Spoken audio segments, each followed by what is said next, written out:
अध्याय 22 विराम चिन्ह पंक्चुएशन मार्क्स पढ़िए और समझिए। नीचे बने चित्र देखिए और उनके नीचे लिखे वाक्य पढ़िए। बच्चों, आप जानते हैं कि विराम चिन्ह का अर्थ रुकना होता है। हम बोलते समय थोड़ी थोड़ी देर या कुछ भाग तक रुकते हैं, फिर बोलते हैं। कारण है कि सामने वाला व्यक्ति आपकी बातों को समझ सके। यही कार्य लेखन में भी किया जाता है ताकि पाठकगण सही अर्थों के साथ पढ़ समझ सके। अतः हम यह भी कह सकते हैं कि भाषा के लिखित रूप में स्थान विशेष पर रुकने के लिए संकेत करने वाले चिन्हों को विराम चिन्ह कहते हैं। प्रमुख विराम चिन्ह ये हैं। विराम चिन्ह का नाम विराम चिन्ह लगे वाक्य। 1 पूर्ण विराम, मैं घर जाता हूँ। 2 अर्ध विराम, गाड़ी आ गई, चलो चढ़ते हैं। 3 अल्प विराम, सरला, विमला, रेखा और नेहा गीत गा रही हैं। 4 प्रश्न सूचक चिन्ह, क्या राकेश आ गया? 5 विस्मय सूचक चिन्ह, अरे ये क्या हो गया है? 6 उद्धरण चिन्ह, तुलसीदास जी ने रामायण लिखी, माँ ने कहा जल्दी से नाश्ता कर लो, बस आने वाली है। 7 विवरण चिन्ह, संज्ञा 3 प्रकार की होती हैं, निम्नलिखित बातें ध्यान देने योग्य हैं। 8 योजक चिन्ह, हमें अपने माता पिता की बात माननी चाहिए। 9 निर्देशक चिन्ह, मेकू में हल नहीं जोतना चाहिए। 10 कोष्टक चिन्ह, राम अच्छा भाषण देता कुशल वक्ता है। 11 त्रुटिपूरक चिन्ह, मैं कल कोलकाता गया था। 12 लाघव चिन्ह, डॉक्टर रमन एक भारतीय वैज्ञानिक था।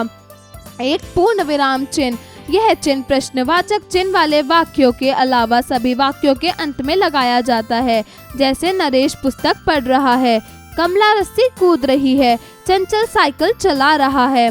2 अर्ध विराम चिन्ह, यह विराम चिन्ह वहाँ लगता है जहाँ पूर्ण विराम से थोड़ी कम देर तक रुकना होता है। इसमें 2 अलग अलग बातें कही जाती हैं, जैसे रमेश IAS बना, मित्रों ने खुशियाँ मनाई, पिताजी कार्यालय चले गए, शाम को आएंगे, नैन ने सुंदर नृत्य किया, पुरस्कार मिल सकता है। 3 अल्प विराम चिन्ह, इस चिन्ह का प्रयोग वहाँ लगता है जहाँ अर्ध विराम से कुछ देर कम तक रुकना होता है, जैसे राधा मोहन मेला देखने गए, गीता सीता नेहा आपस में सहेलियां हैं। 4 प्रश्नवाचक विराम चिन्ह, यह चिन्ह प्रश्न पूछने के लिए वाक्यों के अंत में लगाया जाता है। इस चिन्ह को लगाने के बाद पूर्ण विराम चिन्ह नहीं लगाया जाता, जैसे क्या तुम उत्तीर्ण हो गए? मनोज और नेहा की शादी कब है? क्या बिनी स्कूल गई? 5 विस्मय सूचक चिन्ह, यह चिन्ह हर्ष, घृणा, विस्मय आदि व्यक्त करने के लिए लगाया जाता है, जैसे आहा मैच देखकर मजा आ गया, वाह वाह क्या खूब पात्र का किरदार निभाया, अरे राम ये क्या हो गया। 6 उद्धरण चिन्ह, यह चिन्ह किसी के हूबहू कथन को व्यक्त करने, किसी के उपनाम आदि को व्यक्त करने के लिए प्रयोग किया जाता है, जैसे शास्त्री जी ने कहा था, जय जवान जय किसान। तुलसीदास जी को गोस्वामी भी कहा जाता है। रामायण एक महाकाव्य है। 7 विवरण चिन्ह, यह चिन्ह वाक्यांश में निर्देश आदि देने के लिए एवं उसमें अपने विवरण प्रस्तुत करने के लिए किया जाता है, जैसे इस पुस्तक की निम्नलिखित विशेषताएं हैं। विश्व के 7 आश्चर्य ये हैं। अध्यापन संकेत, शिक्षक शिक्षिका बच्चों को विराम चिन्ह के विभिन्न रूपों के बारे में बताएं तथा उनका वाक्यों में प्रयोग करना सिखाएं ताकि बच्चे त्रुटि रहित वाक्य लिख सकें।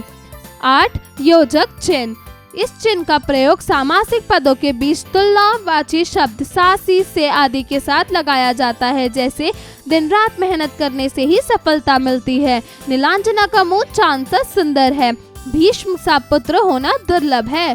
9 निर्देशक चिन्ह, इस चिन्ह का प्रयोग किसी पात्र की बात को उसी के शब्दों में रखने के लिए नाटकों में किया जाता है, जैसे शकुंतला, हे प्राणनाथ आप भूल तो नहीं जाएंगे, दुष्यंत, नहीं प्राण प्रिय ऐसा करना असंभव है।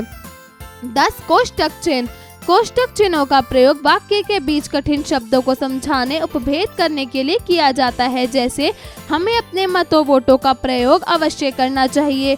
पत्र के 2 प्रकार है, क अनौपचारिक, ख औपचारिक। 11 त्रुटिपूरक या हंसपद चिन्ह, इस चिन्ह का प्रयोग वाक्य में उचित स्थान पर छूटे अंश को जोड़ने के लिए प्रयुक्त किया जाता है, जैसे श्री राम वन चले गए, आज मेरी कलम घर पर छूट गई, मैं अपना गृह कार्य पूरा कर लिया है। 12 लाघव चिन्ह। इस चिन्ह का प्रयोग शब्दों को संक्षिप्त रूप से लिखने के लिए किया जाता है, जैसे प्रोफेसर दास विज्ञान विषय के मर्मज्ञ हैं। डॉक्टर त्रेहन प्रसिद्ध हृदय रोग सर्जन हैं। भारतीय जनता पार्टी भाजपा। आइए पुनरावृत्ति करें।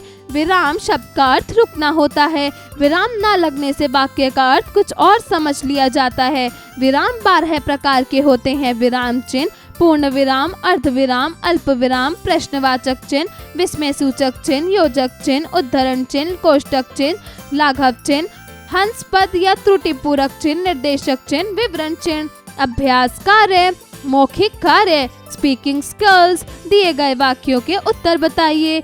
घ विराम चिन्ह किसे कहते हैं बताइए। भाषा के लिखित रूप में स्थान विशेष पर रुकने के लिए संकेत करने वाले चिन्हों को विराम चिन्ह कहते हैं। ख विराम चिन्ह के प्रकार बताइए। विराम चिन्ह 12 प्रकार के होते हैं। ग पूर्ण विराम चिन्ह को परिभाषित कीजिए। यह चिन्ह प्रश्नवाचक वाले वाक्यों के अलावा सभी वाक्यों के अंत में लगाया जाता है। लेखन कार्य, राइटिंग स्किल्स। प्रश्न 1, निम्नलिखित प्रश्नों के उत्तर दीजिए। ख विराम चिन्ह किसे कहते हैं। भाषा के लिखित रूप में स्थान विशेष पर रोकने के लिए संकेत करने वाले चिन्हों को विराम चिन्ह कहते हैं। ख त्रुटि पूरक चिन्ह किसे कहते हैं। इस चिन्ह का प्रयोग वाक्य में उचित स्थान पर छूटे अंश को जोड़ने के लिए प्रयुक्त किया जाता है। ग निर्देशक और योजक चिन्ह में क्या अंतर होता है। इस चिन्ह का प्रयोग किसी पात्र की बात को उसी के शब्दों में रखने के लिए नाटकों में किया जाता है तथा योजक चिन्ह का प्रयोग सामासिक पदों के बीच तुलनावाची शब्दों सा, सी, से आदि के साथ लगाया जाता है। प्रश्न 2, दिए गए चिन्हों से उनके नाम तक रेखा खींचकर लिखिए। कोष्टक चिन्ह, त्रुटि पूरक चिन्ह, अर्धविराम चिन्ह, पूर्ण विराम चिन्ह, लाघव चिन्ह, प्रश्नवाचक चिन्ह, उद्धरण चिन्ह, विस्मय सूचक चिन्ह। प्रश्न 3, दिए गए वाक्यों में उचित विराम चिन्ह लगाकर दोबारा लिखिए।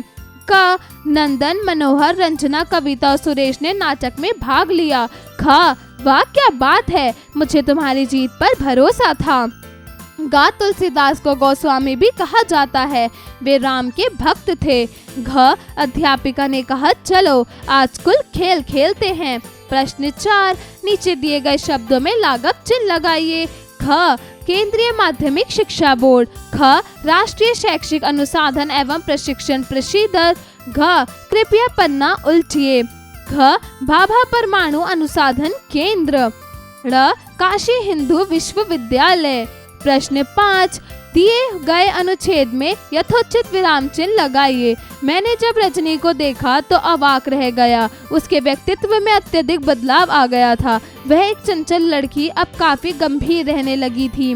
उसका अल्हड़पन अब गायब होकर एक जिम्मेदारी का भाव चेहरे पर दिखने लगा था। वह आई, पैर छुई और एक सहज मुस्कान बिखेर कर कहा, ताऊ जी मैं IAS बन गई। मैं तो खुश के मारे बिल्लियां उछल पड़ा।